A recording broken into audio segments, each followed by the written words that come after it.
Solo Sikoa lifting Cody Rhodes up. Spear from Roman. Cover, hook to the leg. Cody somehow survives. Are you kidding me? How? How did Rhodes survive? Desire is how, Corey. Grit is how, Corey. This is how bad Cody Rhodes wants to finish his story. What the? It can't be. It is! John Cena's here. Cena's in WrestleMania. A saving grace for Cody Rhodes. John Cena here to fight off Solo Sikoa. Solo sent crashing to the outside, courtesy of the franchise.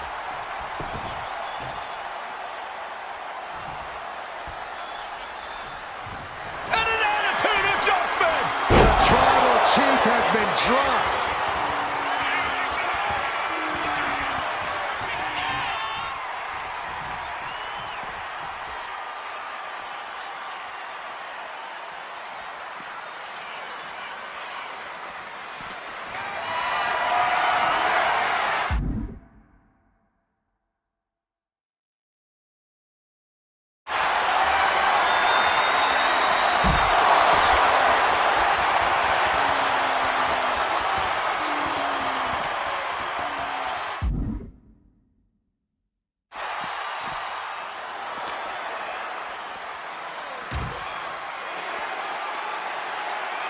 And now John Cena with Solo Sikoa up and through the announce table.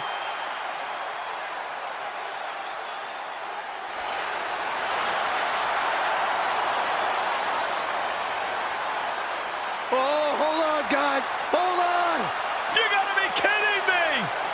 The final boss is at WrestleMania. What a moment this is. Brings back memories from WrestleMania over a decade ago.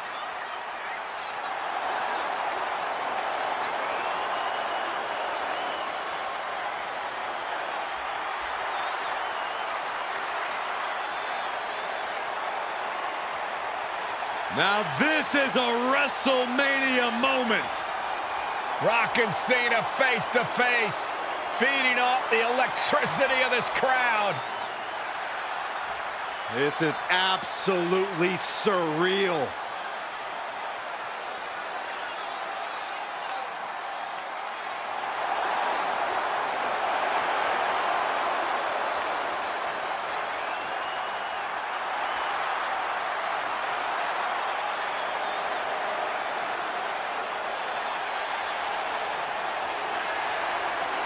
Oh, down to the rock bottom!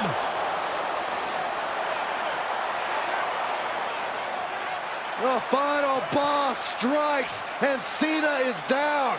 And now The Rock taking off the Mama Rhodes weight belt, and he's going to use it against Cody. What? Oh. No way. No way. Guys?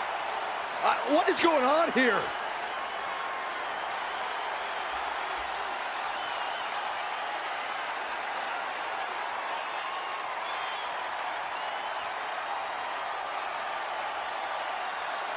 We know that music all too well, but It's Seth Rollins!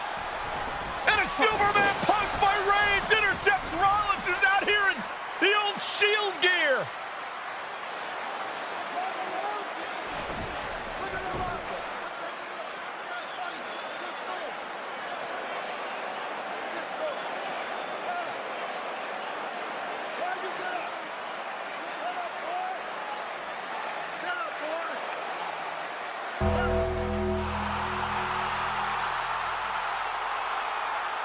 Now what?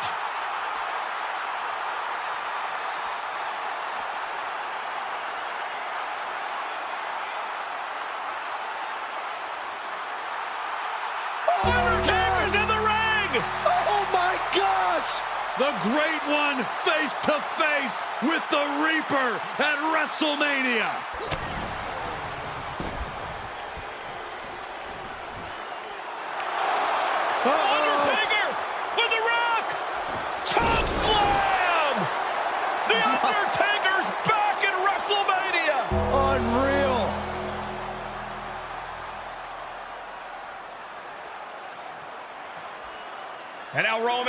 Reigns and Cody Rhodes struggling to grab a hold of the steel chair in the ring. Both men struggling to their feet. Roman beats Cody Rhodes. And this could be disastrous for the American Nightmare.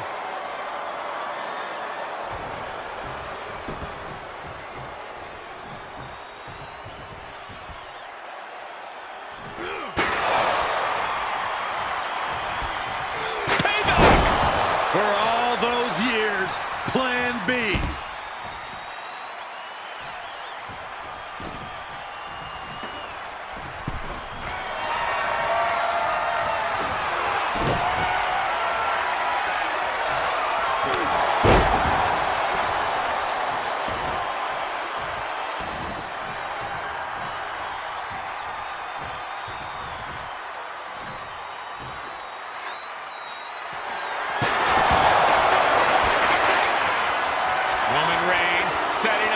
Looking for the spear to put Cody away. No!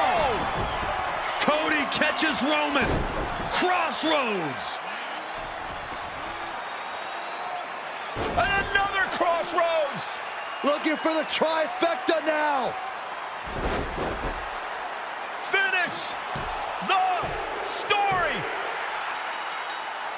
Everybody seems to think that WrestleMania 40 was the night the Bloodline ended. But anyone who knows us knows that it's going to take more than one bad night to bring us down. If anything, we're just getting started.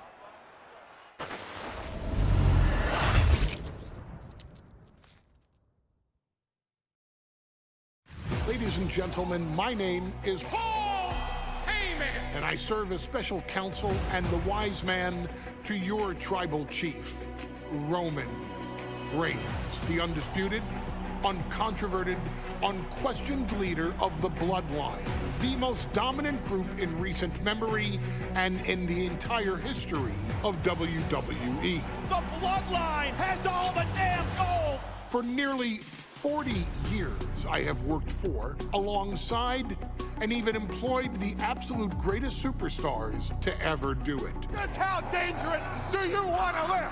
I've created the Dangerous Alliance, led an extreme revolution with ECW, and managed the most legendary of all champions.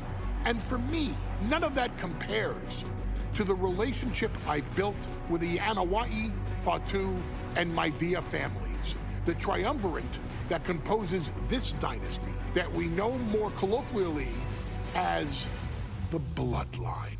My time with this family goes back 40 years.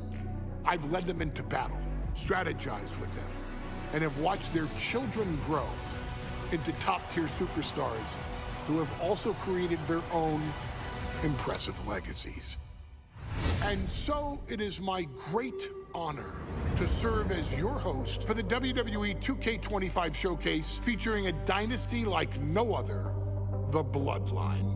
When you look at this incredible family tree, this is proof that there is only one royal family in professional wrestling, bound by blood. A blood bond forged between High Chief Peter Maivia and Amatua Anai Anoa'i, the father of Afa and Sika, the wild Samoans, created a force that has dominated professional wrestling for over 5 decades. An elite collection boasting names like the Wild Samoans, Afa and Sika, as well as The Rock, Rikishi, Umaga, Yokozuna, Nia Jax, Jimmy and Jey Uso, Solo Sikoa, Jacob Fatu, and of course, your tribal chief, Roman Reigns.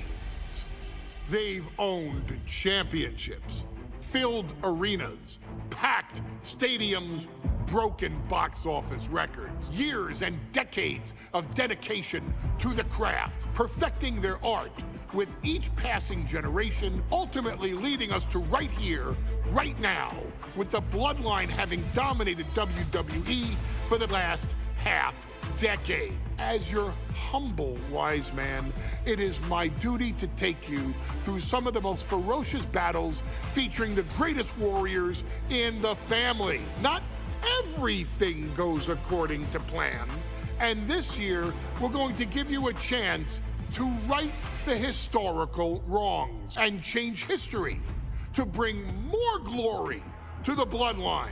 It's our showcase, after all. Honestly, their only real competition is themselves. Acknowledge me! All of this fighting amongst each other, this constant power struggle, no, I won't let all of that ruin this moment. Because it's not just about Solo Sikoa or Roman Reigns. It's not just about the Usos. It's about every single member of their family that came before them, who built the lineage and who made them into the superstars that they've become today.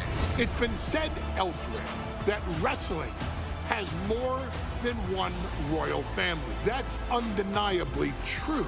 Also undeniably true is that for all of those other families, there's only one Bloodline Dynasty.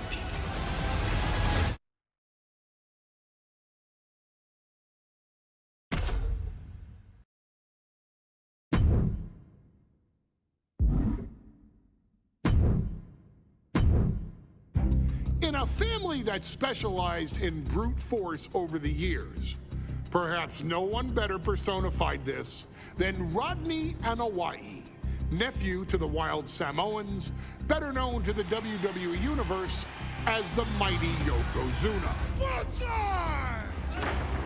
The family's first world heavyweight champion, Yokozuna arrived to WWE in the fall of 1992. An imposing behemoth, to say the least, Yokozuna would make an immediate statement, winning the 1993 Royal Rumble just a few months after his debut. This victory would grant him a WWE Championship match at WrestleMania 9, where he took on Bret the Hitman Hart. This meteoric rise to the top was only a hint of the dominance Yokozuna would have on WWE for the next year.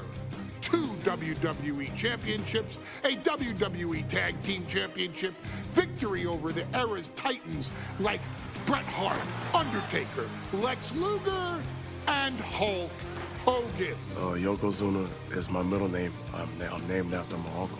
I carry it with like so much pride and weight on my shoulders just because of like what he's done for this business and like who he is as a person too. It's a cool middle name to have, man. I represent it with the pride, man, that I have. Hopefully, man, I'm making him proud by doing it. The manner in which Yokozuna melded incredible size with unspeakable agility shocked the WWE Universe, who to that point were used to their monsters hitting hard but moving slow. Yokozuna broke the mold, punishing opponents with super kicks, uranagis, leg drops, and of course, his devastating Banzai drop. A maneuver so effective that once it had connected, nobody kicked out of it. Nobody. Rodney was a very unique talent. I think the way he was able to handle all the pressure, it was kind of parallel to how he was in the ring. For someone to be so big and to be so nimble, you just don't see that very often. Rodney was one of those first solo guys, singles competitor guys that was able to go out there and really just make waves, make a big splash. I mean, pun intended, I guess. You know, that fool jumped in a pool, he'd knock out all the water, and that's the way it felt sometimes. He would go into those arenas and just suck in all the energy and be able to give it back. So when I look at Rodney, I see someone very similar to me, someone who understands the top, the very, very top of the game, the top position, and everything that goes along with it.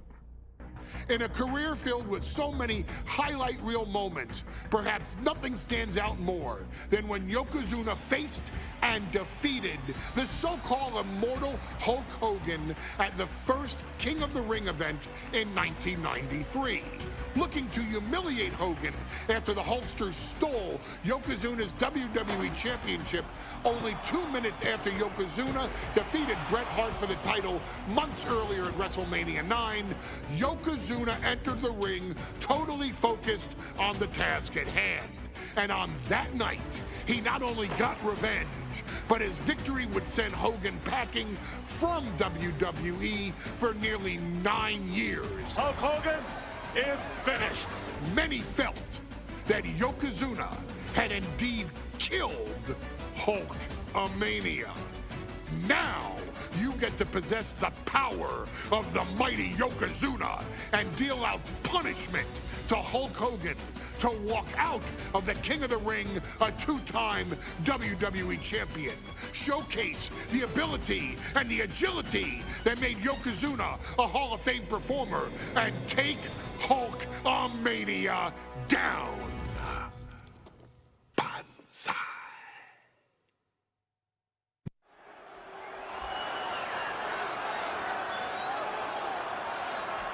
Ladies and gentlemen, this is an event of international magnitude. Photographers from around the world as they are documenting Yokozuna's every move. Coming down the aisle with Mr. Fuji is the champion from Polynesia Islands, weighing 550 pounds, Yokozuna! One thing, Corey, he's 550 pounds, bigger than he's ever been. And I understand Hulk Hogan trimmed down so he can have more speed, more endurance. But I'll tell you something, Hogan's got to take him out early. This is going to answer a lot of unanswered questions from WrestleMania 9. A lot of pressure on the president of WWE for what he did. But this is Yokozuna versus Hulk Hogan. Let the winner be the winner. One thing's for sure, Hogan will be quicker. He will be faster than he's ever been in any previous title defense. Well, this is going to be interesting because he's wrestling a fresh Yokozuna this time. Not a man who's already wrestled a 15-minute match with Bret the Hitman Hart. Well, Hogan and Yokozuna's last match lasted less than 30 seconds when Hogan won the title at WrestleMania. Well, I can tell you, this match will go much longer. Yokozuna will not be caught by surprise this time.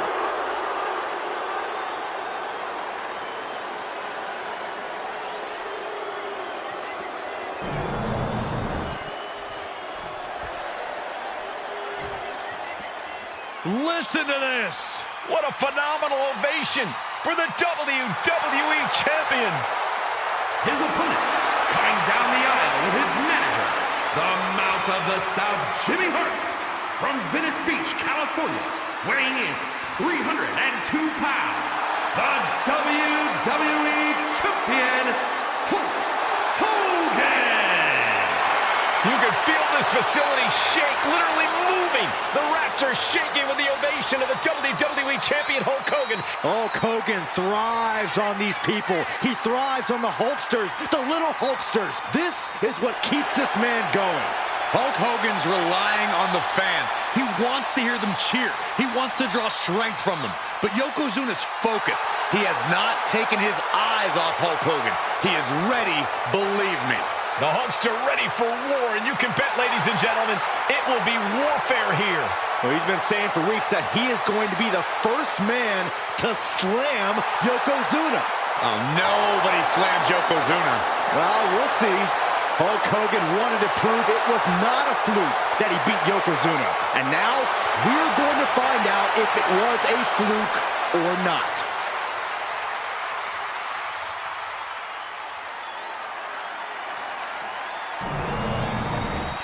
Looking at the champion, I guarantee there is no doubt in their mind as to who is leaving this match with the title around their waist.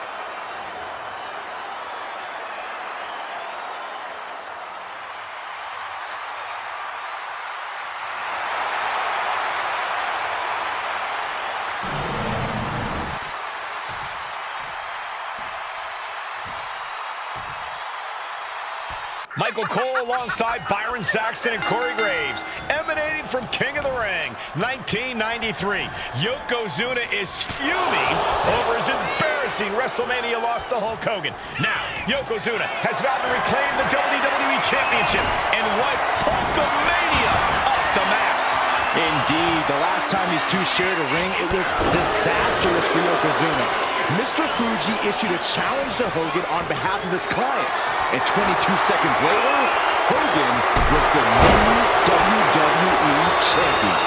But that night was mired in controversy as Yokozuna had just been to battle with Bret Hart to win the title. This is going to answer a lot of questions from WrestleMania 9. This is Yokozuna versus Hulk Hogan, and we're going to find out who's the true champion. Ripped in the hard way.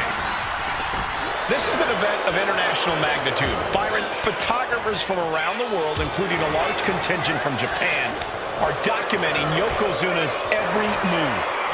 A lot of pressure on the former champion. There's no way Mr. Fuji and Yokozuna can return to Japan and lose face. And the Hulkster may have some self-imposed pressure. He not only wants to win, he stated that he wants to pick up the 550-pound Yokozuna and slam the Giant's carcass through the ring. Kick to the stomach. Oh, counters right into the breadbasket. And he gets directed into the corner. No escape from these punches. And Yokozuna just loves backing Hogan into a corner like this. Relentless domination of the champion. And Mr. Fuji looking on with much approval. There's no mistaking what that sinister smile of his means. We know the soul. Oh no, bear hug applied. This is not good for the Hulk.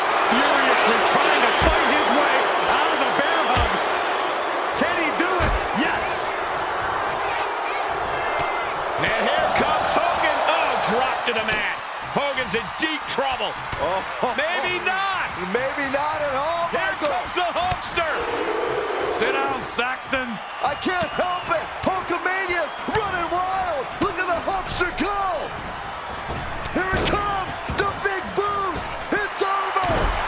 Leg drop. Oh, for the title.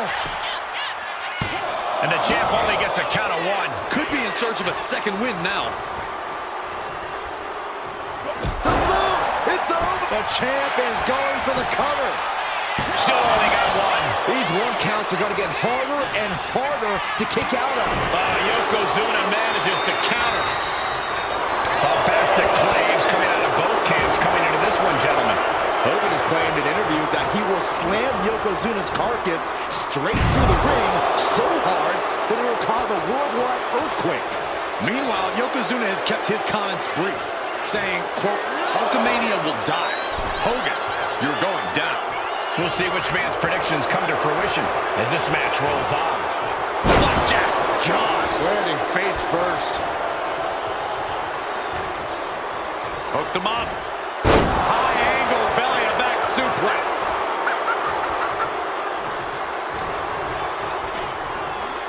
German suplex. Yokozuna feeling the energy from this crowd. Oh, man. You know, Hogan slimming down may have an adverse side effect. Yoko now. Belly to belly slam. That's got to be the end of Hulkamania. Jimmy Hart trying to rally. And a kick out by Hogan with authority. Hulk Hogan's not done yet. Hulk Hogan is coming alive. Yokozuna back to his feet. Big chop to Hogan. And Hogan's starting to hulk up here. How many times have we seen this over the years? These massive strikes from Yokozuna having absolutely no effect on Hogan. Hogan fired up. Hogan's ready to go. Hogan feeding off the energy of all the Hulkamaniacs. And here comes Hulk.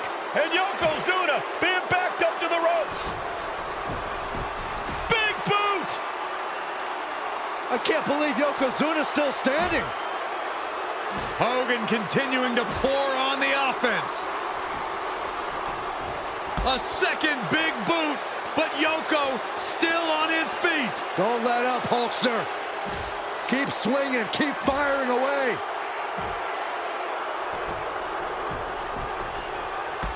That boot. Yoko staggering. Stunning, and he's down. Drop the leg, Hogan. Drop the leg. Hogan. Leg drop. Here's the cover on Yoko. Who kicked out of the leg drop? What?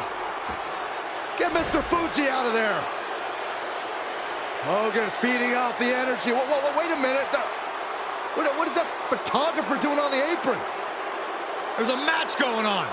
What the heck? What was that? What in the world just happened here?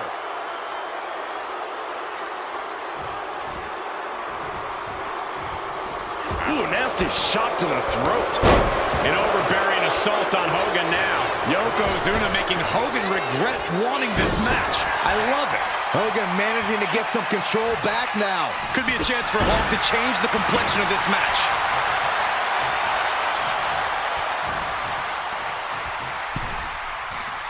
Uh-oh. Face first. A reversal. Well scouted. Oh my God. Stopped dead in their tracks. Headed out, but needs to be aware of the referee's count. And he slides him back to the mat.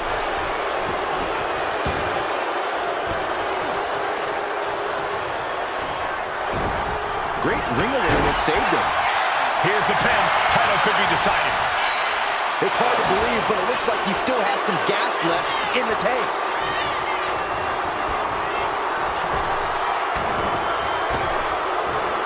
Big back body drop. Oh, you see the height on that? He counters with a great reversal. Oh, ended up getting caught up in the air. Press slam. Quite the battle brewing here between Hogan and Yokozuna. This is exactly what the crowd wanted to see back at WrestleMania. And he finds an answer for the Hulkster. Piercing the throat. Big reversal from the Hulkster. A chain of reversals here. Every motion getting cut off. Placed against it. Yokozuna just manhandling his opponent. Big headbutt. Oh, I think we know what Yokozuna is thinking. Up to the second rope. This is going to be ugly. Bonsai drop. Oh, we headed towards a title change.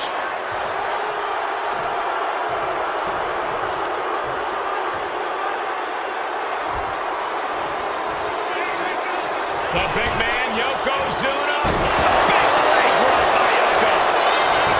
Turning it into a pin for the win. Kicking out in time. What do you have to do to put this guy away?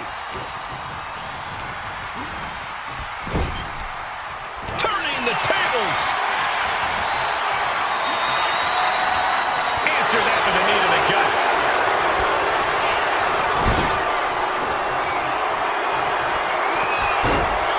Yokozuna in full control. Hope the ropes hold up. Bonsai drop. Could that be enough to gain the title? 2 count. And Yokozuna is once again champion. I can't believe it. The winner of this bout and new WWE Champion, Yokozuna. We have the official word. Yokozuna is indeed the new WWE Champion. We may have just witnessed the end of Hulkamania, gentlemen. There's no may about it, Cole. Yokozuna just conquered Hogan, and every news...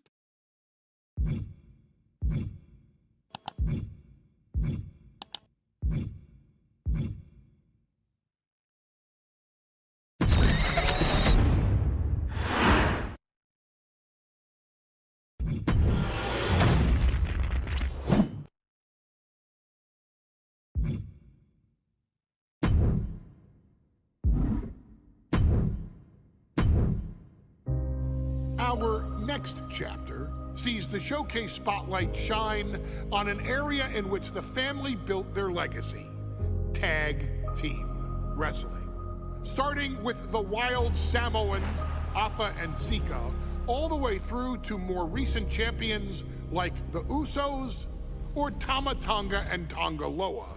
This dynasty has always excelled in tag team competition, consistently showing an ability to dominate the division with a wide variety of looks. And the first team that we will look at, accompanied to the ring by Alpha himself. Fatu and Samu, the Headshrinkers. They put the fear in people's hearts. That's what the Headshrinkers did back in the day. Second to none in that ring. You know, hard-nosed, battle-tested. They went for it every single night. More astute fans may also know that early in their journeys, Samu and Fatu were managed by me, Paul Heyman, then known as Paul E. Dangerously. and the SST, the Samoan SWAT team. The Samoan SWAT team is here. Vengeance is mine. Already an imposing force that early on, their future greatness was obvious to so many industry experts. Alpha, more than anybody, knew he had the team on his hands, with Samu being his son and Fatu his nephew. The tribal elder was able to mentor both, instilling in them the same unrelenting approach to competition that made the wild Samoans world famous. The team toured through regional promotions before a quick stop with me in WCW, but WWE was always their goal. The Headshrinkers are coming. Upon arrival, it was clear that the Dynasty's next generation had indeed arrived, immediately drawing comparisons to their world-renowned predecessors. 10 years before it became cool to say, Samu and Fatu displayed ruthless aggression in the ring, overwhelming opponents before the bell and continuing the non-stop attack until their hands were raised in victory. Deceptively agile for men of their size, they brutalized the opposition with devastating dives from the top rope. The duo would eventually go on to capture the WWE Tag Team Championships in the spring of 1994, fulfilling the promise and carrying the legacy to even greater heights. At WrestleMania 9, the Headshrinkers' one and only in-ring WrestleMania appearance saw them taking on Rick and Scott, the Steiner brothers. Be prepared, Steiner brothers. We're gonna give you a pain that you have never felt before.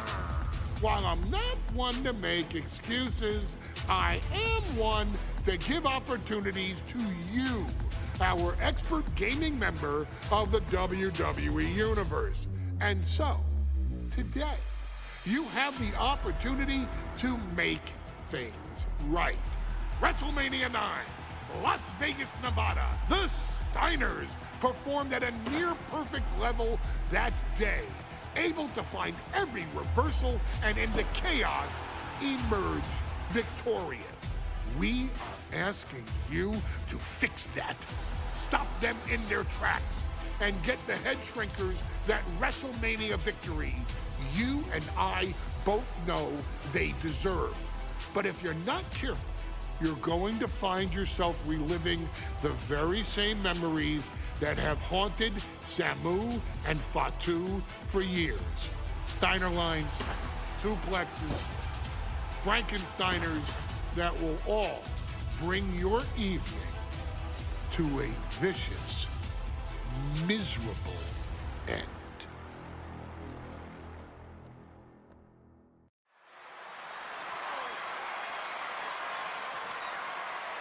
One of the toughest teams in WWE history. Nearly 600 pounds of pure savagery. Is a tag team match set for one fall. On the way to the ring, accompanied by Alpha at a combined weight of 565 pounds, Samoan and Fatu, the Headshrinkers. Fair warning, this one may not be too pretty, guys. You talk about rugged individuals. These are two tag teams that can really bring the fight to anyone that steps in their path. Yeah, there's about to be a seismic collision in the ring.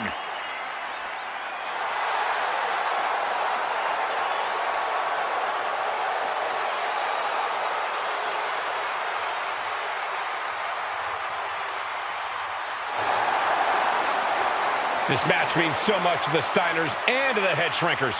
Well, the whole world is focusing on WrestleMania 9, and the last thing you want to do is come up on the short end. Pride is on the line, and as is a stake to the claim of being the toughest team in all of WWE.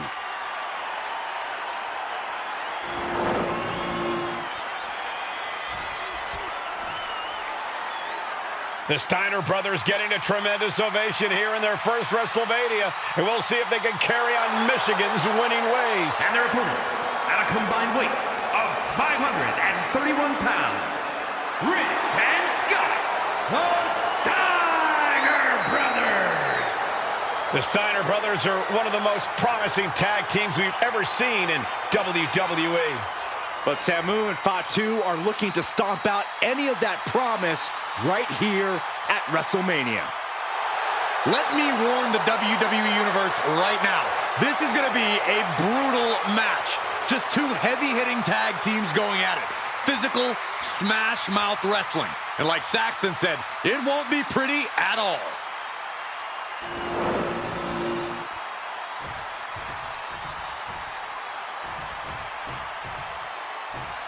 WrestleMania 9 rolling on with a potential show-stealing match, guys. Two very hungry tag teams facing off. Indeed, Michael, the Headshrinkers and Steiner brothers are both new to the tag division in Taking over! Go for the win here! Beautiful! Might sneak one. Looking to steal one there, perhaps. He's really trying to rush this match. Oh, clothesline. WrestleMania 9 shaping up to be a big night in the tag division, guys. Indeed it is, Michael. Two great young teams competing now. And later tonight, none other than Hulk Hogan will lead the Mega Maniacs against Money Inc. for the tag team titles. Odds makers in Nevada have the smart money on Hulk Hogan leaving Vegas with the gold tonight. Headshrinkers versus the Steiner brothers here from WrestleMania 9. Two hard-hitting, up-and-coming teams at this epic event. I've seen Samu and Fatu headbutt each other during matches. If they do that to their own flesh and blood, who knows what they'll do to the Steiners? It's just a byproduct of the brutal take-no-prisoners offense of the Headshrinkers, Byron. These guys will bite, scratch, and claw their way to a win. Rulebook be damned. And with Rick and Scott coming from an amateur collegiate background, they might be a bit more hesitant to bend the rules. Hopefully the Steiners can adapt, and fast.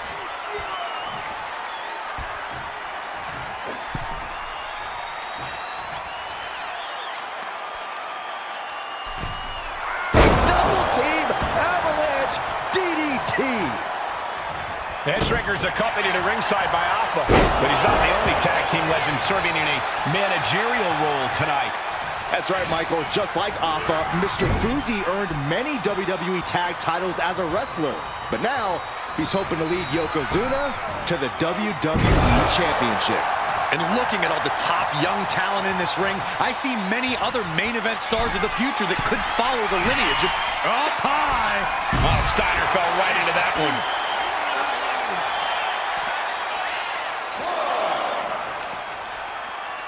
Whip back into the ring.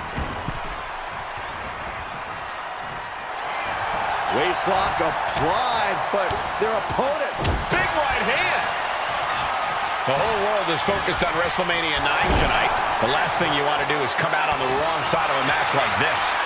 That's right. A big win at WrestleMania means a big boost in the tag division and a substantial winner's purse. I don't think the Headshrinkers concern themselves much with the financial matters, Saxton, but they are dead set on proving they're the toughest dudes around.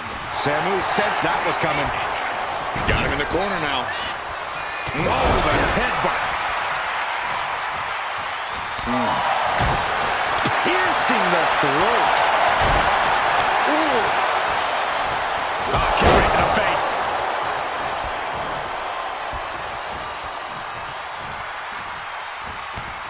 Ducked underneath. Instead, what a German suplex. Got him right where he wants him. Strong kick out there. He is going to take this match as long and as far as he needs to. Calculating the next move here. Big slam. He might be getting up, but it doesn't look like it will be for long. Ooh, and Sybil fights back. Clothesline!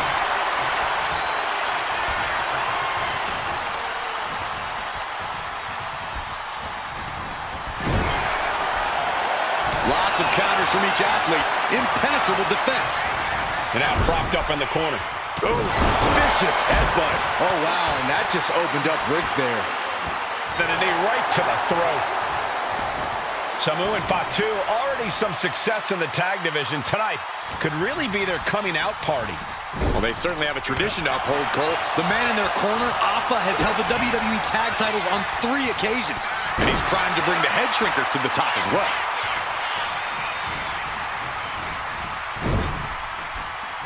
Using the cranium. And he's tagging his partner in.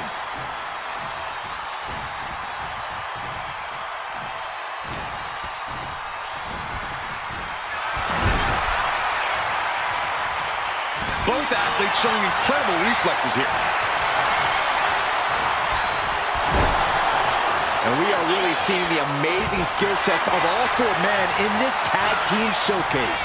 Well, we already knew about the brawling of the Headshrinkers and the grappling of the Steiners, but men as big as these 4 behemoths. Oh, no. Better make reservations at the local medical facility.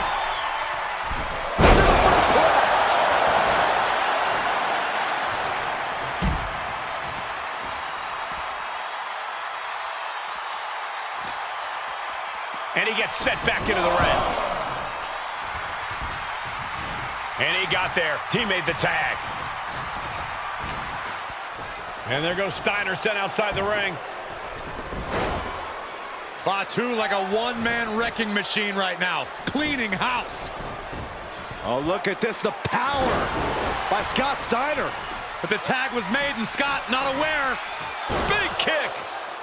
Scott Steiner did not see the blind tag made by Samu. Oh, this is not looking good for Steiner.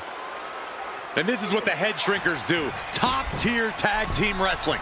Steiner didn't see the tag, decided to hot dog around, and got a foot in the face for it. As we find ourselves surrounded by all this pageantry, do you think either of these teams is feeling the pressure of their first WrestleMania? I can tell you that Samu and Fatu truly did not care. Alpha has turned these men into brutal fighters who simply want to destroy their opponents no matter where the fight takes place. And as for the Steiners, we know they have big match experience. Tons of... From the top! Diving headbutt! Attempting high-risk move after high-risk move at a breakneck pace. Uh-oh. He got a double leg takedown, got the shoulders down. Oh, turning the pin around. Countered into a new cover. And only gets a 1 count. Somehow still has the energy for a quick kick out. Boom, running STO plants him. Nicely done. Before this match began, you heard the Steiner speak backstage. Scott saying, quote, "Me and my brother are going to go out with a game plan and do what we do best, and that's wrestling." That's all well and good for the Steiner brothers, but Alpha has gone on record saying that his men are looking to tear Rick and Scott's heads off.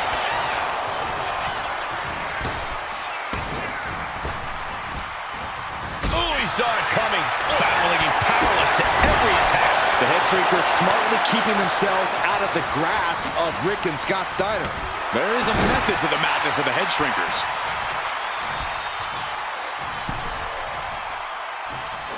Saw it coming. It counters it. Hold on a second. Could be a matter of time. Submission being locked in. And with the submission...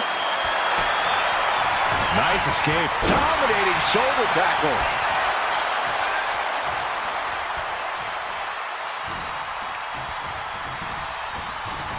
He puts him into the corner. battle of counters. No one's getting their full offense in. Standing drop kick. Great ups. And now the tag. Oh no, the referee absorbing the impact. Oh man, he is more than... There's the tag. Tandem offense on the horizon here. They have their opponent. Oh, face first. And the Headshrinkers just might have it. Quickly transition. Shoulders are down. Uh-oh. 2. And the Headshrinkers get the win. Here are your winners, Samoan and Fatu, the Headshrinkers. And what a huge win for the Headshrinkers tonight. Samu and Fatu making their family proud and proving themselves as top contenders in the tag division.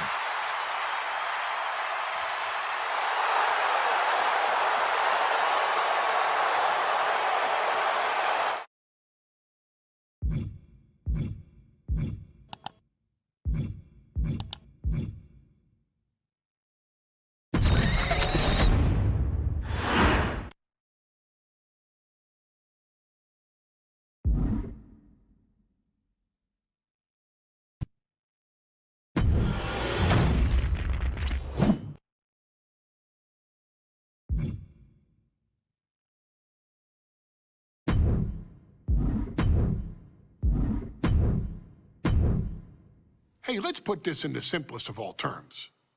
Dwayne "The Rock" Johnson is the biggest celebrity on the face of the planet today. Now, whether he's a blue chipper, the people's champion, or as we know him right now, the final boss, The Rock has always commanded all of the attention in the arena since the very first moment he made his WWE debut at the 1996 Survivor Series. Born into this business, The Rock would become WWE's first ever third-generation superstar, following in the footsteps of his father and grandfather.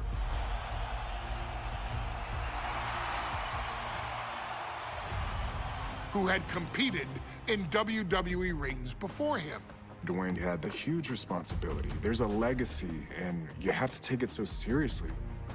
Even with incredibly high expectations, the Great One surpassed them all, along with the usual achievements if your name is The Rock: 2 Intercontinental Championships, 5 Tag Team Championships, 8 WWE Heavyweight Championships, a Royal Rumble victory, not even to forget the fact that The Rock once led an entire nation.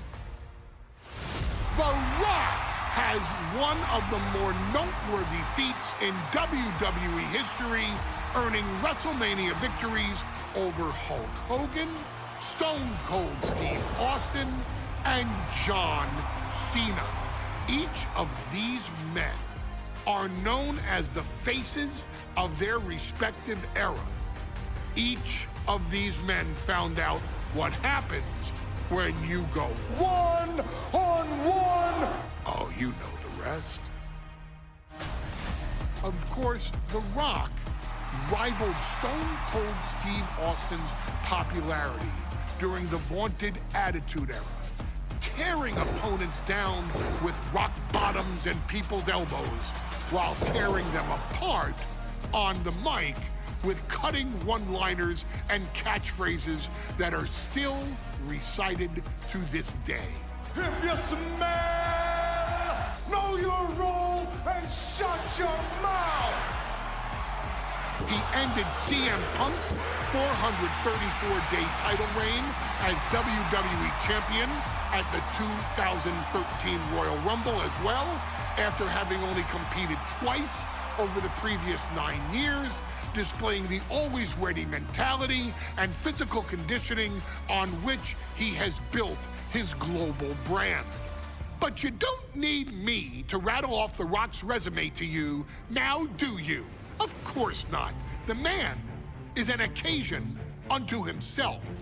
He has headlined the biggest events against WWE's most iconic superstars and has always found a way to, how does he put it? Layeth the smackdown on some jabroni's candy ass. I couldn't have said it better myself, although I think I may have just done that. But indeed, he has. On a Thursday night in February of 1997, The Rock, still known as Rocky Maivia, would find himself challenging for the WWE Intercontinental Championship. Only a few months into his tenure, he would be matched up against a face that would ultimately become one of his most familiar and hated rivals, Triple H, Hunter Hearst Helmsley. Seemingly overmatched by a more seasoned opponent, a youthful Rock would demonstrate all the traits that have come to define him in the years since. Tenacity, high IQ, and that legendary Samoan strength to ultimately surprise Helmsley and kick off the first championship reign for Rocky Maivia. It would be the first step of a journey that has ultimately led The Rock into the pantheon of WWE's elite. So now it's all in your hands. It's up to you to showcase the undying drive that makes The Rock the hardest worker in the room to deliver a shocking upset against the Greenwich snob himself. Guide The Rock to victory over Triple H at a very special Thursday, Raw Thursday, to give the first jolts to what would become the most electrifying career in sports entertainment.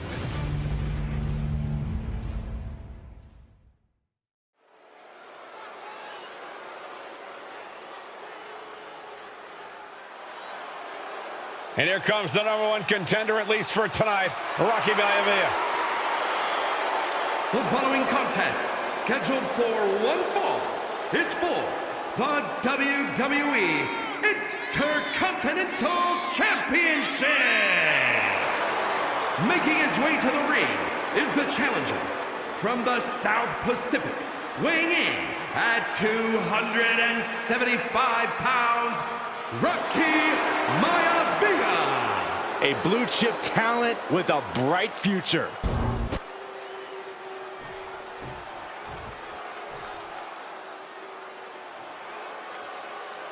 On his way to defend the Intercontinental Championship, Hunter Hearst Helmsley. His opponent from Greenwich, Connecticut, weighing in at 246 pounds, the WWE Intercontinental Champion, Hunter Hearst Helmsley. Helmsley is scheduled to face another challenger at an upcoming show this Sunday, and he's taking the risk, stepping in here against a newcomer, Rocky Maivia. Well, you can consider it risky, you can consider it overconfident, but any way you look at it, it's a dangerous move by Helmsley to take on an athlete who has been on a real roll. Rocky Maivia has been successful thus far in WWE, and Rocky is focused. Rocky is only thinking about tonight. Saxton, just curious, have you ever exercised your right to remain silent? I am tired of all this talk about Rocky Maivia. Yeah, he's been on a roll, but it could all come to a screeching halt tonight at the hands of Hunter Hearst Helmsley.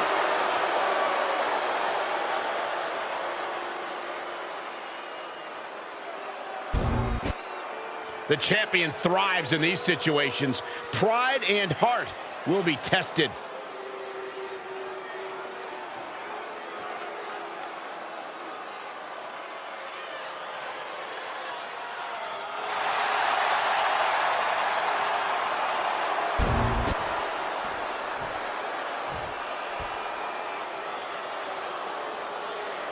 The Intercontinental title hangs in the balance. Tonight in a match between our refined champion, Hunter Hearst Helmsley, and hold on a second, could be a matter of time. Submission being locked in.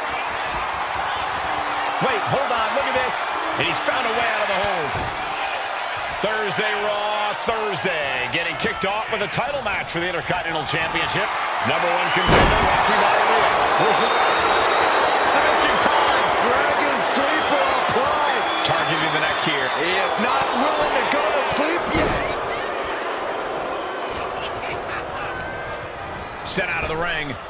hard way. He wants this fight on the outside. What a counter! And watching from home is Rocky Johnson, the father of Rocky Maivia, former WWE Tag Team Champion. I must admit, I do see a bright future for Maivia. Those that have been privileged enough to see Rocky Johnson in action will appreciate Rocky Maivia because he's a chip off the old block. Notwithstanding as well the genes of his grandfather, the incomparable Peter Maivia, Chief Maivia.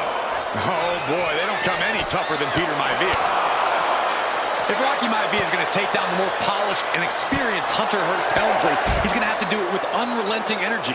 Rocky has to keep coming at the champion with big attacks until Helmsley collapses under the onslaught. It's a bold strategy that will take everything the young Maivia's got, but you're right. It could be his best path to his first championship win. And he throws the opposition back into the ring. Deeper into this match now, and I think it's Helmsley who's reaching peak frustration. Can't quite put Rocky Maivia away. A testament to the never-say-die attitude of this young superstar. And he gets it from his dad. He gets it from his grandfather. Maivia knows nothing less than to give it his all. And he heads back into the ring. Just stomping away. No respect being shown whatsoever with those stomps. Turns it around. Flying. Missile drop kick. And give credit where it's due. Rocky Maivia is leaving nothing in the ring in pursuit of the Intercontinental Championship. Maivia took to the... Hunter whipped into the corner. Nobody home. Rocky hit hard. And now Hunter looks to take over this match. Helmsley muscling Maivia up to the top turnbuckle and a big right hand. Helmsley with something big in mind here for his challenger tonight.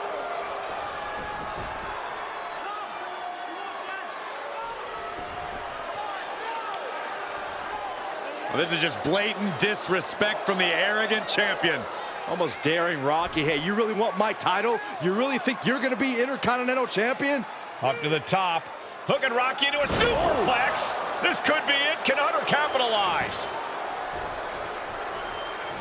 This could be it. Hook of the leg and a cover, and Rocky stays in it, getting his shoulder up. Still not enough to put out the flame of Rocky Maivia. Hunter has to be asking himself, what else do I have in my arsenal? And I think we may get our answer, gentlemen. Yeah, it's just a matter of time, I believe, before this one's over. Hunter hooking Rocky, taking his time, looking to put him away. Maivia just collapsed. This just shows you how much damage Hunter Hearst Helmsley has inflicted on the challenger in this matchup. I think Maivia's done. Official might want to step in, call this one. The official checking on Rocky. Hunter Hearst Helmsley believes this is close to being over. Lifting him back up again. Rocky rolls through. Shoulders down. Rocky wins the title. Rocky Maivia has shocked Hunter Hearst Helmsley. Here is your winner and the new Intercontinental Champion, Rocky Maivia. We have a new Intercontinental Champion.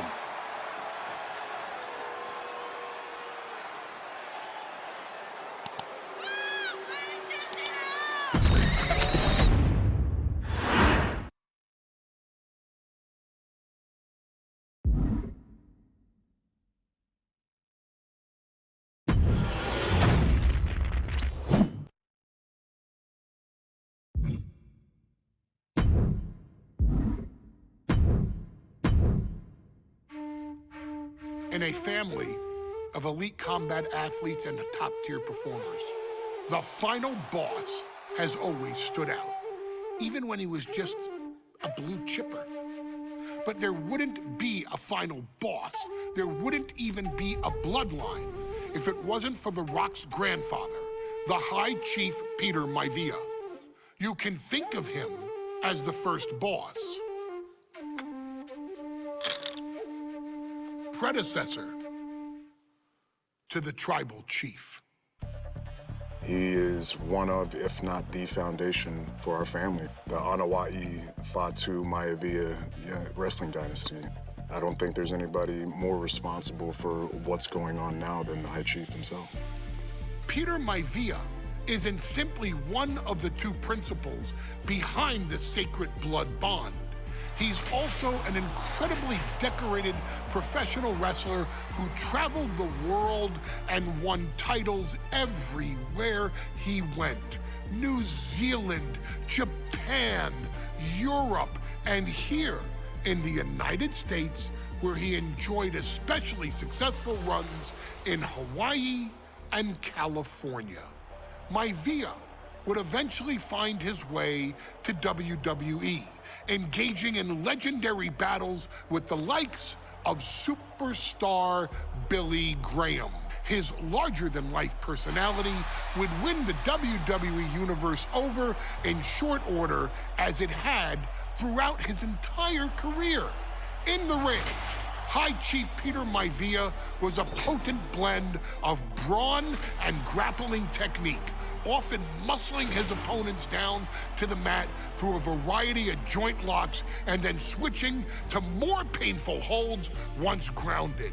His sleeper hold and stump puller were both feared and renowned, and make no mistake about it, Maivia knew there was always more than one path to the ultimate victory.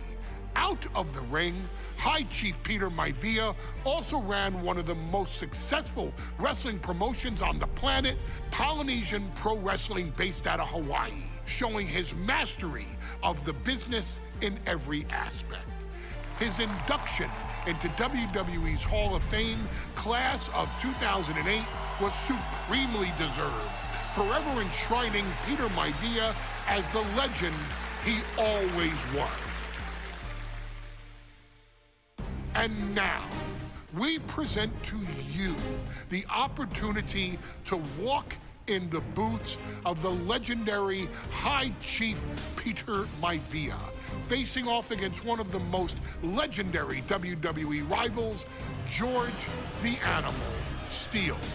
You will settle this score once and forever, and showcase the overwhelming strength of Peter Maivia, which has ever since remained as a hallmark for every single solitary member of this bloodline. Steele is no easy battle, though. He thrives in the chaos, one of pro wrestling's true madmen. He'll even try to eat part of the ring if he thinks it'll help him break you down. So do your best and honor High Chief Peter Maivia properly with a resounding victory.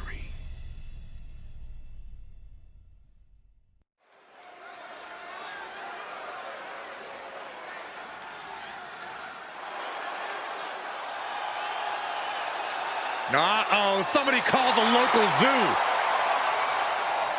The following contest is scheduled for one fall and is a steel cage match.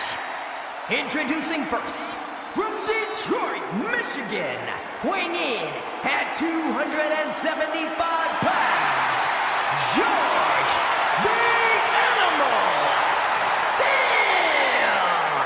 I'm not even sure the cage can contain this man.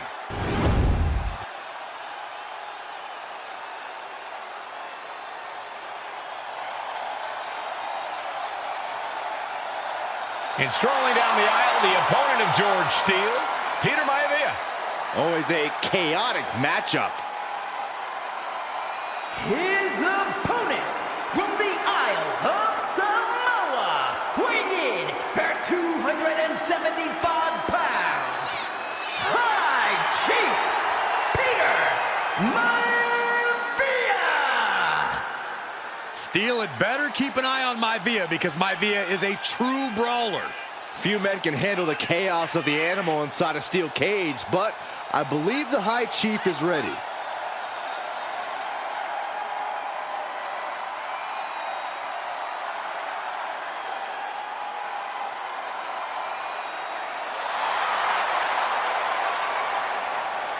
Maivia carrying such pride into the ring. Very stark contrast to Steele. We'll see which prevails tonight.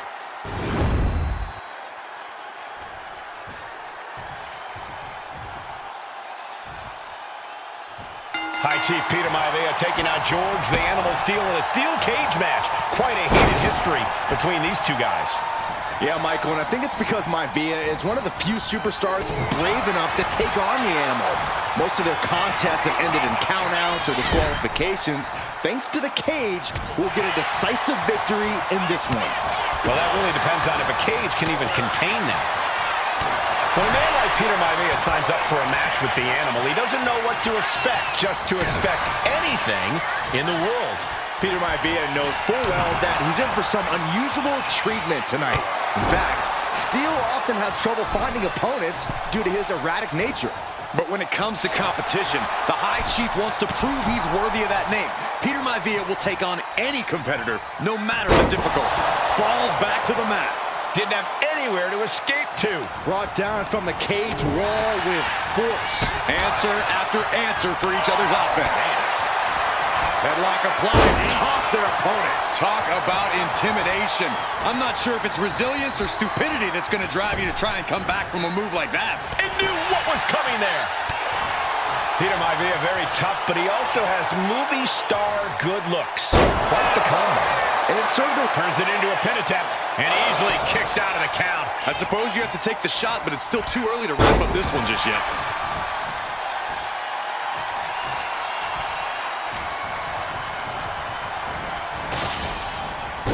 Able to fight Maivia off. Like a brick wall running into you. Oh, get ready. He's waiting for the perfect time. Turns it around. George beats him to the punch.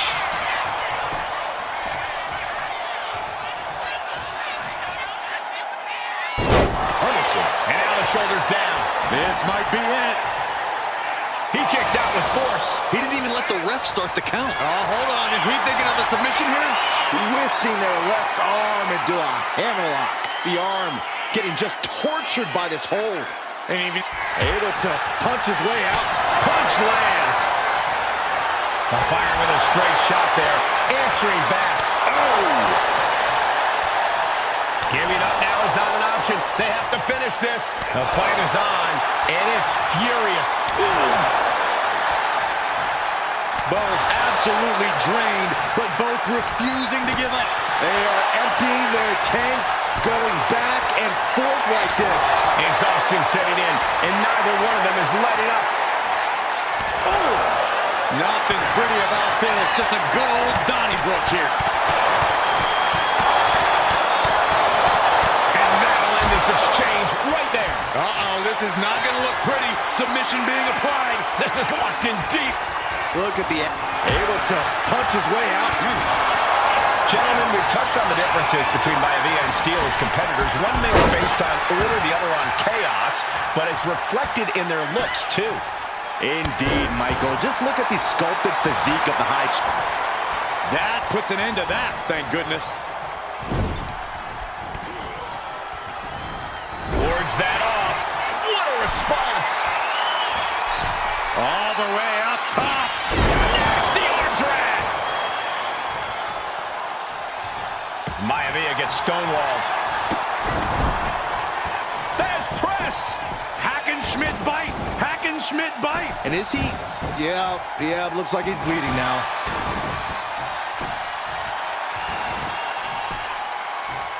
And starting to climb up the side of the cage.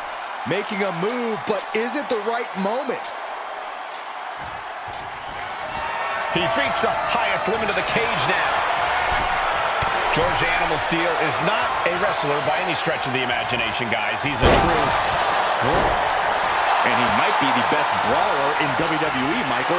There is no shortage of fight in the Animal. But you know who might be a better brawler, guys? The High Chief Peter Maivia. And when you consider that Maivia is also an excellent high flyer and a great technician, well, you can see why the High Chief is the favorite in this match, even with the steel cage stipulation.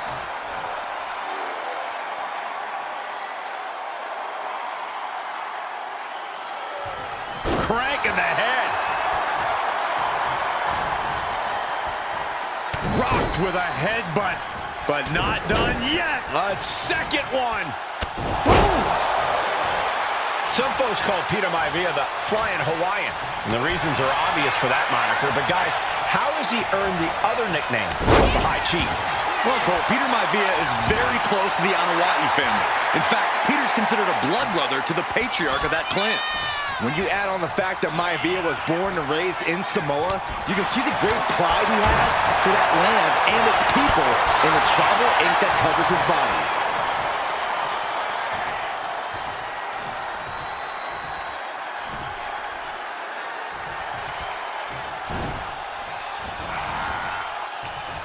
Saw it coming. Dropped him with a big shoulder tackle. Maivia overwhelming his opponent here. And you can see Steele is struggling to weather the storm with the High Chief. And right into the cup. I guess it was time to switch gears. What is he doing?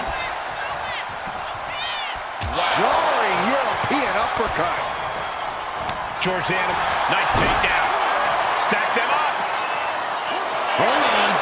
Trying to steal one here.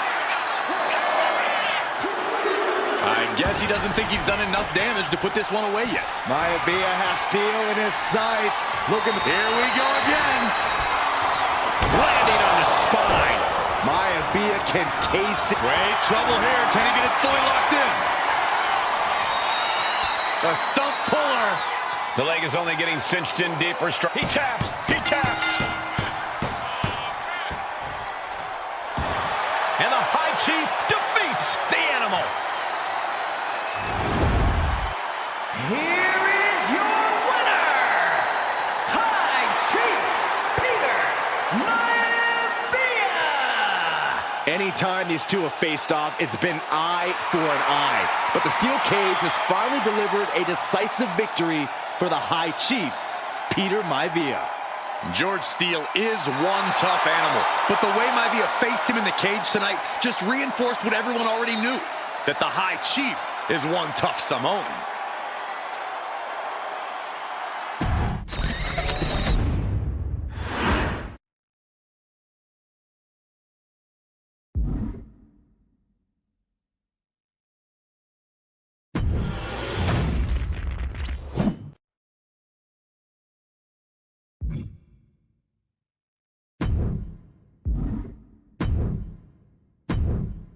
She's not like most girls. She's also not like most WWE superstars. Nia Jax, the reigning queen of the ring, is a reckoning, a force of nature that blitzes right through her competition. A cousin of The Rock, Nia Jax arrived in NXT almost 10 years ago with astronomical expectations. Undaunted, Nia Jax would dominate early opponents, finding herself competing for the NXT Women's Championship mere months after her debut. It did not take long for those running Raw and SmackDown to take notice. Well, our next pick, Nia Jax! And Nia Jax would join the Raw roster as part of the 2016 draft lottery. And since joining the main roster, absolutely no one has been safe from Nia Jax. She is a two-time women's champion. She is a two-time women's tag team champion. She competed in the men's Royal Rumble match in 2019, even getting an elimination while in the ring. Nia Jax looking to eliminate. She does. She's battled standouts like Charlotte, Bayley, and Becky Lynch. And all the while, she has left undeniable destruction in her wake. In the ring, she applies many of the same tactics that once benefited Yokozuna, even using her own version of the bonsai drop, known as the Annihilator. And just like its namesake, if it connects, your night is over. And Nia Jax remains driven for even more success, jumping at any opportunity to prove her dominance. This last year, that included entering into the 2024 Queen of the Ring tournament after earning victories over Naomi, Jade Cargill, and Bianca Belair. Nia Jax would fight her way into the finals, taking on former NXT Women's Champion Lyra Valkyria. Valkyria built a lot of momentum, defeating Dakota Kai, Zoe Stark, and Io Sky to punch her ticket into the final at the Queen and King of the Ring. With an obvious game plan, Lyra would look to stick and move, avoiding the colossal attacks of her opponent. Unfortunately, as often happens when competing against Nia Jax, Lyra made one miscalculation, and that error in judgment provided Nia Jax with the opening she needed to annihilate her competition. This is your opportunity to crown the first queen in Bloodline history. Make Lyra suffer. Make her regret ever entering your ring. Showcase the otherworldly power that forces an entire roster to cower in your presence. Because when you're an irresistible force like Nia Jax, resistance is futile.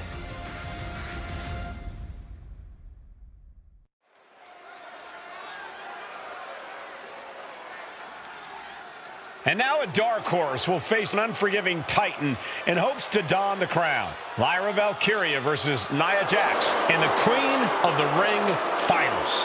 The following is the final match in the Queen of the Ring Tournament. Introducing first, from San Diego, California, Nia Jax. I cannot wait to witness what unfolds here. The irresistible force has been on a tear recently. And Nia believes the crown already belongs to her. Will Jax's menacing presence and sheer power be too much for Valkyria to overcome? Or can Lyra write a happy ever after ending to her Cinderella story?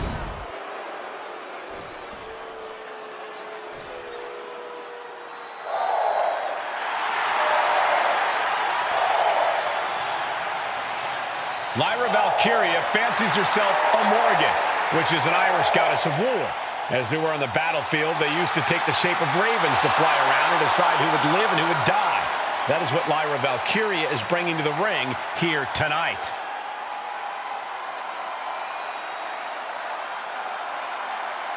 And her opponent, from Dublin, Ireland, Lyra Valkyria. Lyra Valkyria may have read a little too much fantasy in her day, and now is reality. Lyra Valkyria is about to go toe-to-toe with a real-life, fire-breathing dragon in the form of Nia Jax. Nia Jax, who's in the best physical condition of her career, tonight will make someone. Will it be Lyra? Will it be Nia? We'll find out in a matter of moments. And guys, you win the crown. Guess what waits for you in August? A date with the champion of your respective brand at SummerSlam.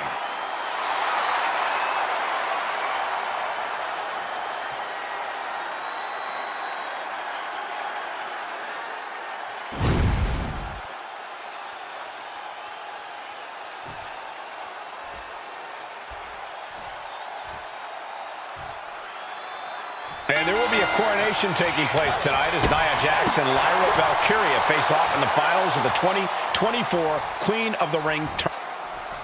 And Nia now misses wildly. Lyra goes up over the top. Nia's got a caught, though.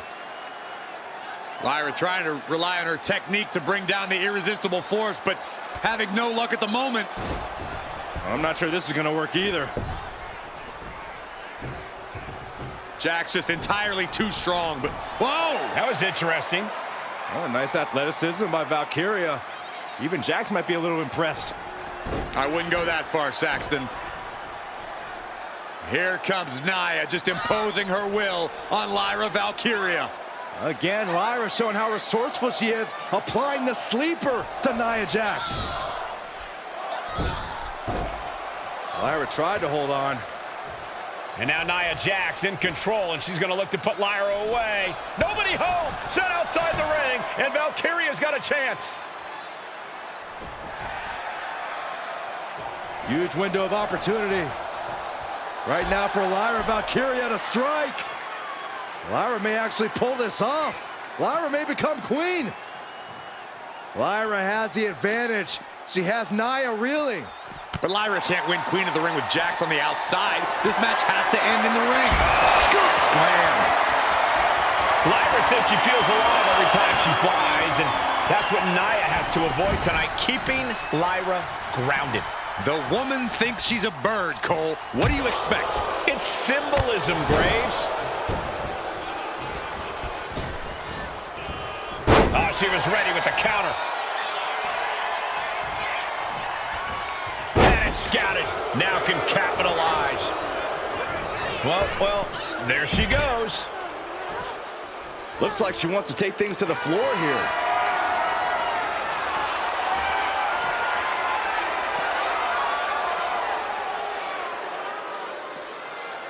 And face first they go. You have to be in peak physical condition to pull off a move with that much weight behind it. Oh, that opens the door for Valkyria. Anything can happen in WWE. It used to be a tagline, but it's the truth, and Lyra Valkyria is living it. Over the last 12 months, Lyra has already knocked off the likes of Becky Lynch and Io Sky, but she's never faced anyone the size of Jax. This is a first for her career. Well, if you're Lyra Valkyria, what do you do to pull off a massive upset tonight? Well, Lyra's a technical wizard, Cole. In fact, from a technique perspective, she may actually have Nia Jax outgunned. And beyond relying on her technique, if I'm Lyra, I'm going to try to frustrate Nia. I don't know how possible that is, but if you frustrate Nia, she may make a crucial mistake.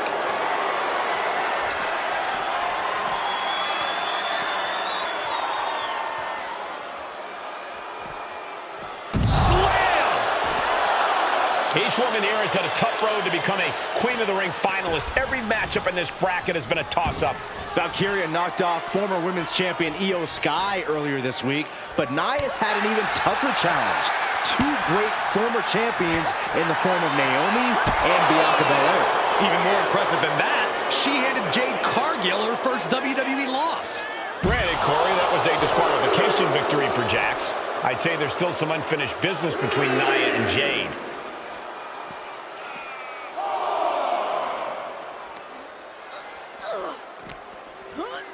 She throws her back in.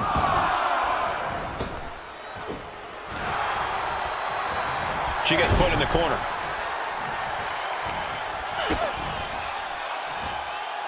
Valkyria gets countered. Confidence is always a key for Nia Jax. She comes into every match thinking she has it won. Well, when you have this business in your blood like Nia does, that confidence is genetic. But ever since the Irresistible Force returned to WWE 8 months ago, her confidence has been on another. Lyra Valkyria powering up her opponent. Nightwing connects. Now Valkyria needs to end this. Very few superstars possess the fortitude to do what we just witnessed. Very few? How about almost none? This match just went to the next level. That was a great opportunity. To the sky. Oh, she gets no reward on that one. Crossbody wipes them out. All measured up. Drop kick to the back. Many in the WWE Universe getting their first look at Lyra Valkyria. She's only had 3 main roster matches so far, and they were all in this tournament.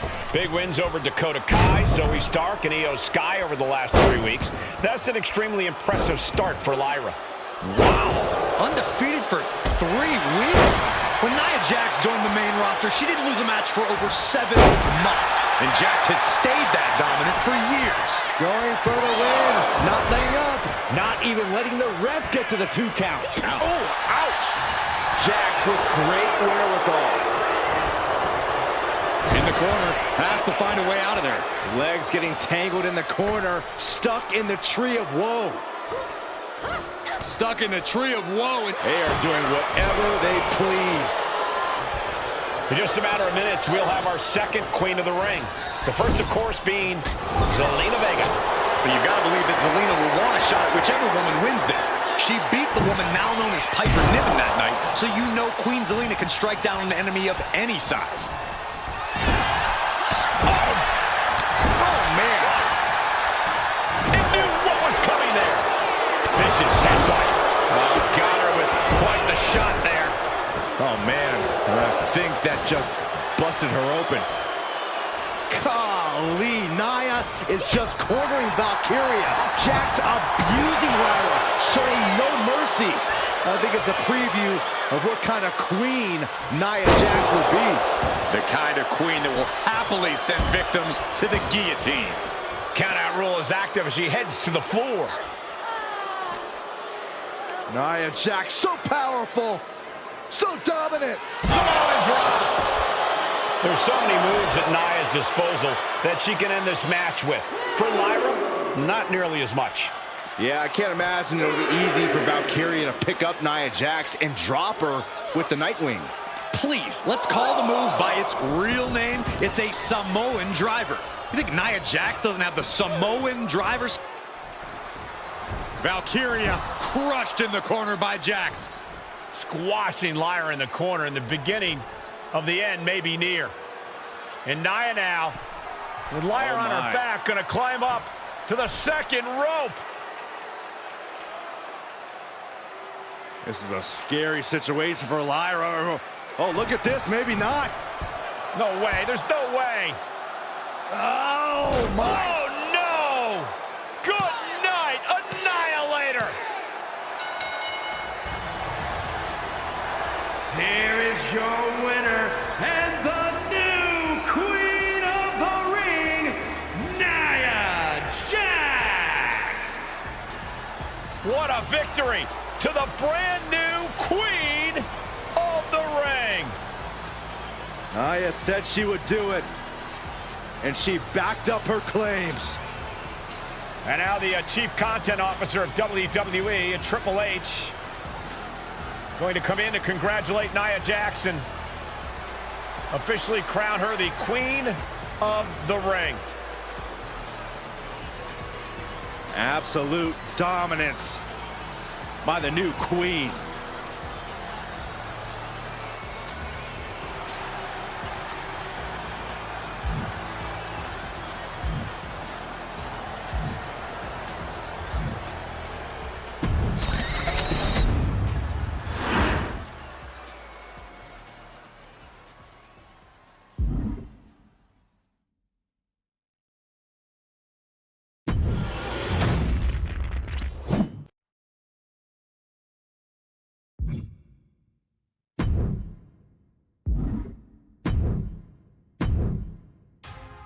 I'm sure you will agree with your wise man. Many WWE superstars say they will do whatever it takes in order to achieve success. Quite often, it's a bunch of BS. But if you're lucky, you may run into someone who is willing to look out for the group. Someone willing to make sacrifices. And for this family, there was no one better than Rikishi. After the Headshrinkers run in WWE came to an end, Rikishi, then known as Fatu, would go on a journey of self-discovery. This journey would lead to him taking on the name Rikishi, a subtle nod to his cousin Yokozuna, as well as an opportunity to start fresh with a global audience. Well, my dad, you know, when he became the Rikishi character, when you think about Samoan wrestlers, right, or mean, or aggressive, he made it like his own flavor, right? You know, he had the blonde hair, still carried the aggressiveness, but I think he just wanted to add like a little flavor to it. But it became even more popular to our culture. Rikishi blitzed WWE from the jump, devastating opponents with new tricks and winning people over with his fat-ass dance moves. That Rikishi is fat, all right. P-H-A-T. And with this wave of newfound momentum came even more success, with Rikishi capturing the WWE Intercontinental Championship and displaying incredible athleticism in iconic moments like when he dove off the top of the steel cage. The year 2000 belonged to Rikishi. But little did anyone know, Rikishi held a dark secret regarding a decision he'd made not for his own benefit, but for the benefit of the family. It was at the 1999 Survivor Series that Stone Cold Steve Austin was hit by a car in the arena parking lot, forcing him from the main event later that night for the WWE Championship. For nearly a year, all of WWE was consumed with figuring out who was driving that damn car and why Austin was targeted in the first place. The verdict came in. The car was driven by Rikishi. Rikishi would stand strong. Stone Cold Steve Austin. I didn't do it for me. I did it for The Rock. What? Rikishi would lay out a years-long gripe that WWE preferred Steve Austin to The Rock, and so Rikishi had made sure that The Rock's only competition had been removed from the picture. Rikishi sacrificed his own popularity to reach this goal. The Rock thrived while Austin was on the shelf. For Rikishi, the struggle and fall was all worth it. Rikishi knew that he would eventually have to face off with the Texas Rattlesnake to answer for his sins, and he welcomed that meeting with open arms. What Rikishi was unprepared for was for WWE to stack the deck entirely, looking to make Rikishi pay for taking out their golden goose. Stone Cold Steve Austin was allowed to drive his truck directly to the ring and was generally given the freedom to do whatever the hell he wanted in the name of revenge. We are going to make things right. This time, when Rikishi and Stone Cold Steve Austin lock horns, there will be no stacking of the deck. Someone willing to give of himself so that his family, this family, can succeed, deserves better. So get in there and showcase the never say die spirit that has led this family to victory time and time and time and time and time and time again.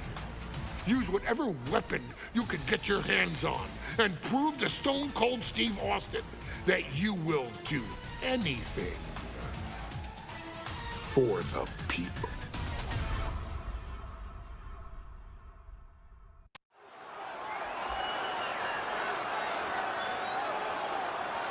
Is it legal to not show up? Rikishi has brutalized Austin lately. Austin will be here, Byron. I just refuse to think anything else. The following contest is scheduled for one fall and is a no-holds-barred match. Introducing first, from the Isle of Samoa, weighing in at 424 pounds, We have learned more about Rikishi in the last couple of weeks than we knew about him his entire career here in WWE. He said he ran over Austin not for himself, but for The Rock. Right, and now he's coming out here, and I guess if Austin doesn't show up, the general manager is going to have to come out here and declare this is a forfeit, and Rikishi's going to win it. This man makes me sick.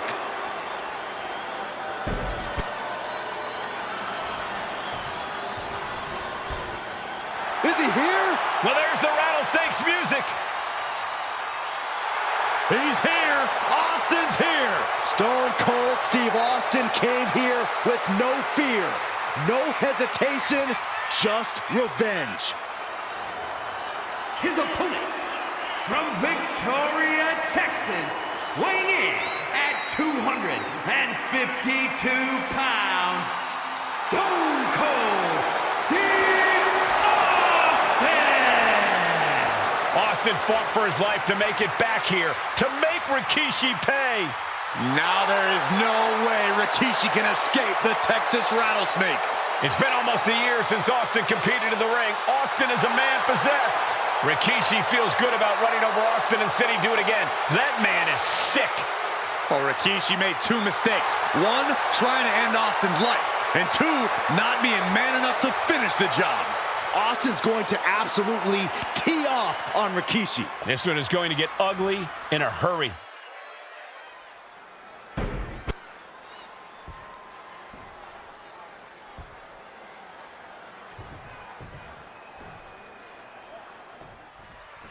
It's a miracle Austin survived being run over by Rikishi.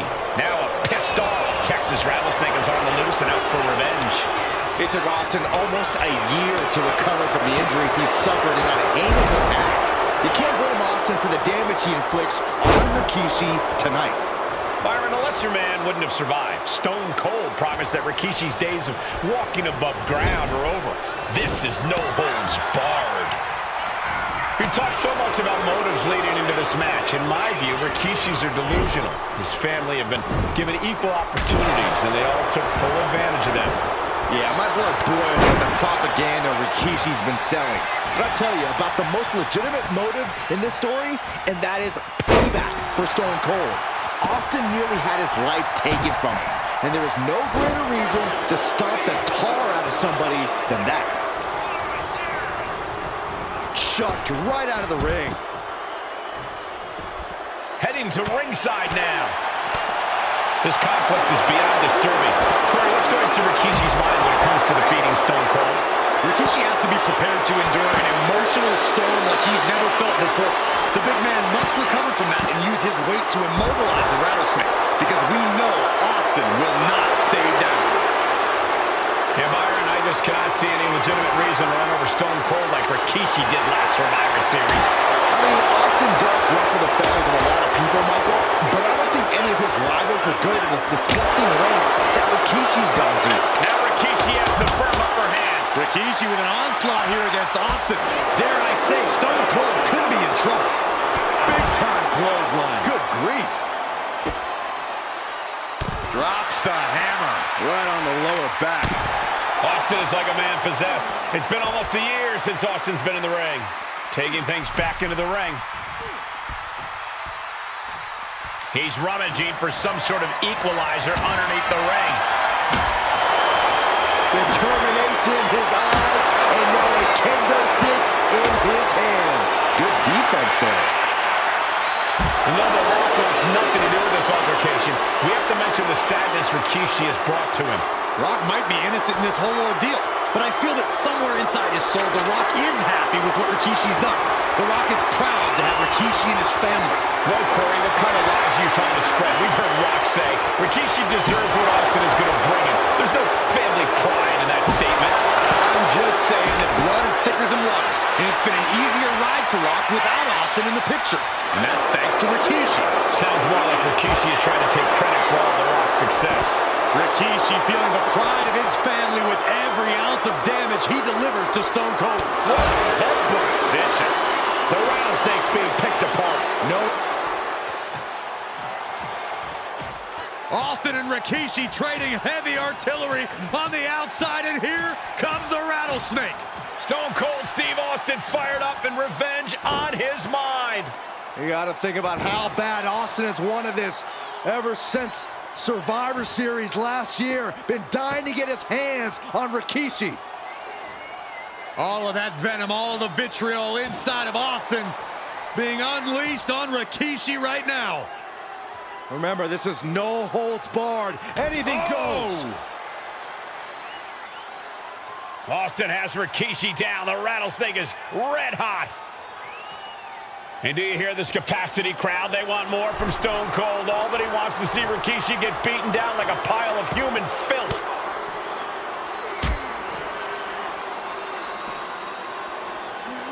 Driven into the barricade.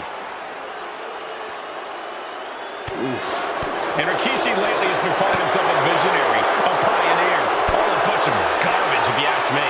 Well, those aren't self-imposed labels, Cole. Those labels are coming from the family, coming from a group of wrestling legends who are proud of Rikishi for standing up and making a change in this business. I have a few labels for Rikishi. Coward, liar, embarrassment. That's for him, man. Rikishi is picking the competition apart. You're not going to see Rikishi show any remorse. And that might be the momentum swing Rikishi needed. Could be the exact U-turn Rikishi needed in this match. And Rikishi putting a little you-know-what Stone Cold letting his feelings towards his opponent be well known. And Rikishi enjoying how he's worn down the rattlesnake throughout this match. And I bet The Rock is smiling about it too. Oh, stop that nonsense, Corey. And his body is still the focus of the attack. Ooh, quick knee to the gut. Scary mindset for the Rattlesnake. Austin has scattered pictures of Rikishi all over his home. Said that every time he looks at Rikishi, he's looking at a dead man. Yeah, Rikishi taking that as an empty threat, thinking that Austin isn't the man he claims to be. But trust me, when Stone Cold says he has you in his crosshairs, that's no empty threat. Proof these superstars have done their homework. Let's hope this thing doesn't get any closer to us. Hoping's a good start, but we might be better off just backing up now.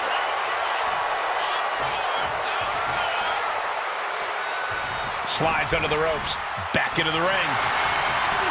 Here's Austin, sent hard to the outside. He's making his way to ringside now. Ooh, great anticipation. There's been a lot of vitriol coming from fans towards Rikishi these past few weeks, and this Albany crowd is continuing that pattern of disdain. You think Rikishi cares about the fans, though? No, not at all. He truly believes he's done something for his family, for his people. His family's respect is the only respect he's desperate for.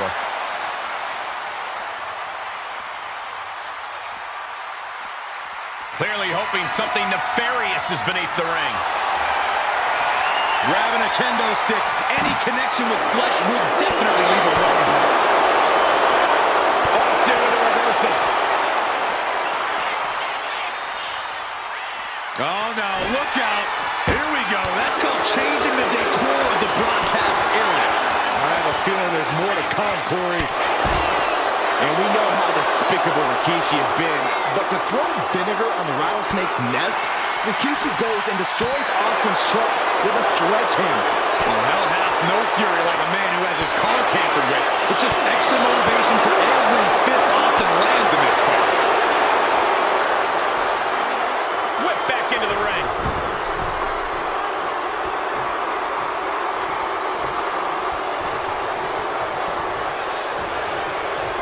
He is hurled out and crashes down to the floor.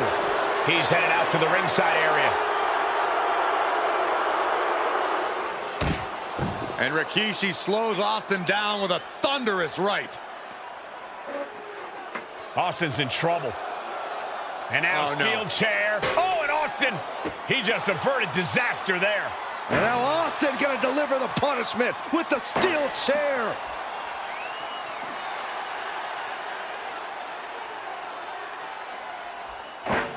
A relentless Texas rattlesnake beating the brakes off of Rikishi with a steel chair. And again, thunderous blows by Austin. Down goes Rikishi. Austin beating the hell out of him. I know Austin has good reason to be doing all this, but he could be taking it too far at this point. I don't think the rattlesnake has taken it far enough, Corey. Austin wants to put Rikishi's life in danger, just like Rikishi did to him. And each of these lethal maneuvers have got to be taking a toll. Rikishi finds his target with that one.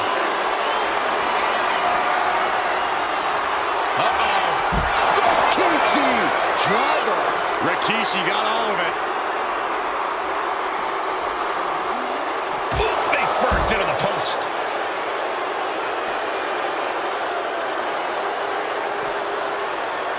And he gets delivered back into the ring. He's going for the cover. For the win. Makes the cover. Almost ended it there. He just won't give up. Doesn't want to be on the top rope like this. Oh, he fights Rikishi back. Lots of counters from each athlete. Impenetrable, slugging it out. Toe-to-toe now. It looks like we've got ourselves a brawl here. Looks like a hockey fight's just broken out. This is a war of attrition with neither superstar wanting to be the one who surrenders. Each exchange just sapping the energy from these two.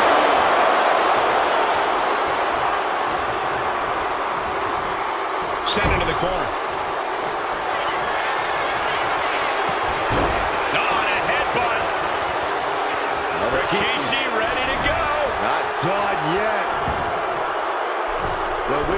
turning for Rikishi as he ascends up the ropes. Shaker. That's it. Austin is out. 2. He kicks out somehow. Austin somehow kicked out. I cannot believe the beating he's been able to endure. That was plan A, and it didn't work. He must be thinking about plan B at this point. Backbreaker. And the scariest thing here is the amount of enjoyment Austin is having. There is no amount of pain on Rikishi that Austin will ever be fully satisfied with. Under the ropes and back into the ring. Man, a timing on that counter.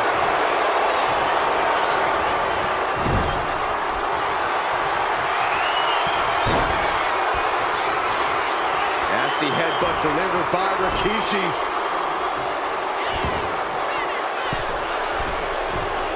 Ready to inflict more damage. Here it comes! Rough shaker from Rikishi. Rikishi may have put the exclamation on this one. Rikishi somehow defangs the rattlesnake. Damn it. The winner of this bout, Rikishi! This is not what many of us expected to see. We wanted to see retribution, but Rikishi was too much of a monster for Stone Cold tonight. The vitriol that consumed Rikishi powered him to finish the job and leave a battered Austin in his rear-view mirror.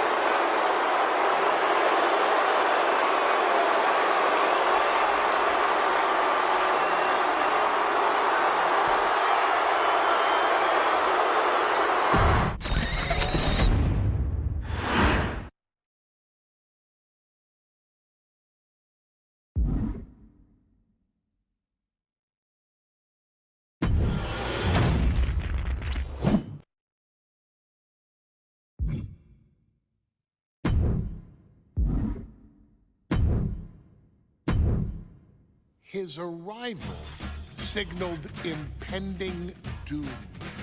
His very presence was enough to intimidate even the bravest WWE competitor. His name itself simply meant the end.